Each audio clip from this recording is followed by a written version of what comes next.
జూబ్లీహిల్స్ ఎన్నికల్లో పొలిటికల్ ట్విస్టులు చోటు చేసుకుంటున్నాయి. సిట్టింగ్ స్థానాన్ని నిలబెట్టుకోవడానికి ప్రయత్నిస్తున్న ప్రతిపక్ష బీఆర్ఎస్ కి ఇప్పుడు కొత్త టెన్షన్ పట్టుకుంది. అదేలా అంటే బీఆర్ఎస్ పూర్వనామం టీఆర్ఎస్, అది అందరికీ తెలిసిన విషయం. ఇప్పుడు అదే పేరుతో ఒకరు పోటీలో నిలిచారు. దీంతో గులాబీ పార్టీ నేతలు అయోమయానికి గురవుతున్నారు. అచ్చు బీఆర్ఎస్ పార్టీని పోలినట్లే అజెండా ప్రచారం చేస్తుండటంతో ఓటర్లు గందరగోళానికి గురయ్యే ప్రమాదం ఉందని భయపడుతున్నారు. గతంలో కూడా పలు ఎన్నికల్లో కారును పోలిన గుర్తులతో బీఆర్ఎస్ పార్టీని ఎన్నికల్లో దెబ్బతీశారు. రోడ్ రోలర్, చపాతీ మేకర్, ఇస్త్రీ పెట్టె ఇలా చాలా ఎన్నికల గుర్తులు బీఆర్ఎస్ కారు గుర్తును పోలినట్లు ఉండడంతో ఓటర్లు అయోమయానికి గురయ్యేవారు. ఎన్నికల ఫలితాల్లో అనామకులకు 5-6 వేల ఓట్లు పోలవడం చూసి కారుకు డ్యామేజీ జరిగిందని చెప్పేవారు. గత ప్రభుత్వంలో కూడా ప్రతిష్టాత్మకంగా జరిగిన హుజూరాబాద్, మునుగోడు ఎన్నికల్లో ఇలాంటి గందరగోళం కారు పార్టీ నేతలను కంటి మీద కునుకు లేకుండా చేస్తుంది. దీంతో 2023 అసెంబ్లీ ఎన్నికల్లో బీఆర్ఎస్ పార్టీ ముందే మేల్కొంది. కారు గుర్తులా కనిపించే యుగ తులసి పార్టీతో ఎన్నికల్లో పోటీ చేయకుండా ఒప్పందం కుదుర్చుకుంది.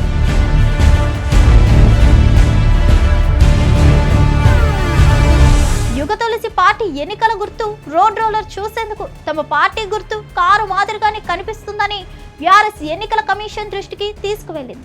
రోడ్ రోలర్ గుర్తును మార్చాలని ఈసీని కోరింది. కానీ ఈసీ అందుకు అంగీకరించకపోవడంతో మాజీ సీఎం కేసీఆర్ స్వయంగా రంగంలోకి దిగి యుగ తులసి పార్టీ నేతలతో మాట్లాడి పోటీకి దూరంగా ఉండేలా ఒప్పించారు. ఇక తాజా ఎన్నికల్లో టీఆర్ఎస్ డెమోక్రటిక్ రూపంలో బీఆర్ఎస్ కు సవాల్ ఎదురవుతుంది. జూబ్లీహిల్స్ ఎన్నికల్లో టీఆర్ఎస్ పార్టీ తరపున ఓ అభ్యర్థి పోటీకి రంగం సిద్ధం చేస్తున్నారు. బీఆర్ఎస్ పార్టీ తన పేరు మార్చుకోకముందే జనబహుళత్వంలో బీఆర్ఎస్ గారి ప్రసిద్ధి చెందింది. అయితే టీఆర్ఎస్ ను బీఆర్ఎస్ గా మార్చిన తర్వాత ఆ పేరు ఎవరూ వాడుకోకుండా చూడాలని ఈసీని గతంలో కోరింది. కానీ అది సాధ్యం కాకపోవడంతో ఇప్పుడు తిప్పలు పడుతుందని అంటున్నారు.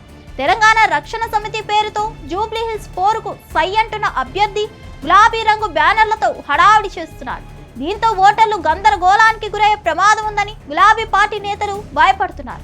అధికార కాంగ్రెస్ పార్టీయే కుట్రతో ఇలాంటి ఎత్తులు వేస్తుందని గులాబీ నేతలు ఆరోపిస్తున్నారు. జూబ్లీహిల్స్ నుంచి కాంగ్రెస్ తరఫున నవీన్ యాదవ్ ను అభ్యర్థిగా ఎంపిక చేశారు. ఆయన స్థానికుడు కావడం, ఆయన తండ్రి చిన్న శ్రీశైలం యాదవ్ నేపథ్యంతో ఉప ఎన్నిక రసవత్తరంగా మారింది. సిట్టింగ్ స్థానం నిలుపుకోవడం బీఆర్ఎస్ పార్టీకి అనివార్యమైంది. ఇలాంటి పరిస్థితుల్లో టీఆర్ఎస్ డీమ్ రూపంలో ఎదురవుతున్న కొత్త సవాళ్లను ఎలా అధిగమించాలో అర్థం చేసుకోలేక, ఏం చేయాలో అర్థం కాక ఆ పార్టీ నేతలు తలలు పట్టుకుంటున్న పరిస్థితి ఏర్పడిందని అంటున్నారు. మరిన్ని అప్డేట్స్ కోసం stay tuned to Hit TV. Hit TV app, ఇందులో short news, live news, entertainment shows, movies, digital magazines తో పాటు మీ జిల్లా వార్తలను కూడా ఫ్రీగా చూడొచ్చు. ఇంకెందుకు ఆలస్యం, వెంటనే హిట్ టీవీ యాప్ ని డౌన్లోడ్ చేసుకుని ఫ్రీగా ఎంటర్టైన్మెంట్ పొందండి. Hit TV app. Hit TV app. Please download hit TV app. Hit TV app ని ఫ్రీగా డౌన్లోడ్ చేసుకుని ఎంజాయ్ చేయండి. మీకు నచ్చిన ఎంటర్టైన్మెంట్ కోసం హిట్ టీవీ యాప్ ని ఫ్రీగా డౌన్లోడ్ చేసుకుని ఎంజాయ్ చేయండి. హిట్ టీవీ యాప్ ని డౌన్లోడ్ చేసుకుని ఆస్వాదించండి, ఆశీర్వదించండి. ఇంతమంది సెలబ్రిటీలు హిట్ టీవీ యాప్ ని డౌన్లోడ్ చేసుకోండి అని చెప్తున్నారంటే ఎంత మంచి యాప్ ఆలోచించండి.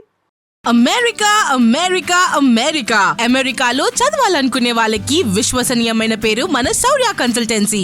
UK లో 1 year masters, UK లో 1 year masters, 2 years work permit up to 5 years visa. Contact Saurya Consultancy.